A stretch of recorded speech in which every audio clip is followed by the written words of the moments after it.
Well, good morning, everyone. Take your Bibles to Psalm 32, verse number 7 for promise number 344. And the promise is this: God promises to keep us safe from trouble because he will be our hiding place.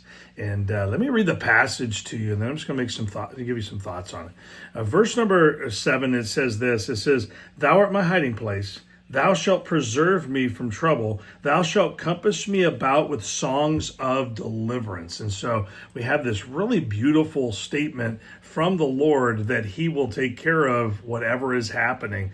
And listen, have you ever really stopped to think about what God means when he says he will protect us, or that he has everything under control? I mean, I think that we have some thoughts about that and some things come to our minds, but our promise today adds a detail that lends some clarity to the idea of God's protection. In some cases, God keeps us safe as we travel the roads that we must be on or the things that we must go through. It's almost like an action hero that we follow to safety. His reasons may differ from case to case and person to person, but in this passage, it's not like that at all. God is a hiding place. I mean, this is the difference. He will keep us safe from or away from trouble.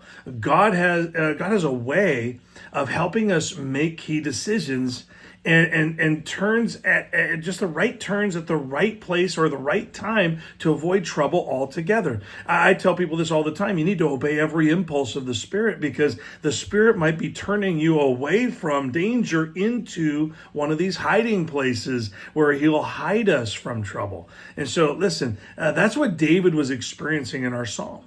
Think about it. Whatever the trouble was, and it doesn't really tell us, David was removed away from it.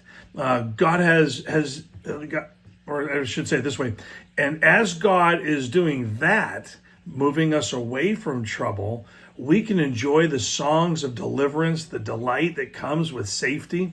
A little disclaimer is always important for those who think this is somehow something that God is obligated to do for everyone.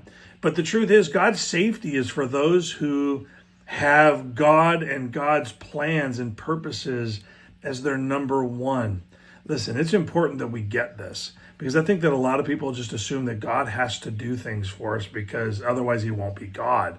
And so, so let me just put it this way. It's the one thing that they must have to enjoy life. That's what we're talking about when we say that God is the number one.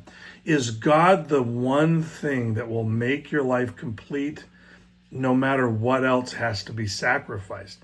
I think that there's a lot of people out there that are living with something else as most important, and when that most important thing is demanding their attention, they turn their attention from God. And listen, like I said, I've met plenty of people that say they love God, but they would be totally broken and maybe not even able to continue to enjoy life if God requested one thing or another from them, because they live their lives totally for that. That's their only plan A. That's their only plan. They don't even have a plan B. And if God wanted something else, he would have to just wait until they played that one out. But listen, God is the number one thing in our lives. In fact, the Apostle Paul said it this way: God, who is my life. That's what he said. He said that God is his life. Listen, when we live for him, he is our hiding place where he protects us from trouble and fills us with the songs of deliverance. And so I know that there's this big struggle. I mean, we got to find balance in this because we do need to feed our families. We do have career choices and plans to make, but we never need to make them at the expense of who's number one. And if God remains number one, those may be the plans and options that remain available to us. But if those plans, those other things require us to have God take a back seat, or we have to try to figure out a way to manipulate everything so that we can squeeze God in somewhere else because this is our number one, well, then we don't have the guarantee of the hiding place from trouble. We don't have a guarantee of safety and rescue. We have no guarantee that we'll be able to sing the songs of deliverance. And so make God the number one thing in your life. Just allow it to happen. And he says he'll be our hiding place, our deliverance, and there'll be a song in our heart about it.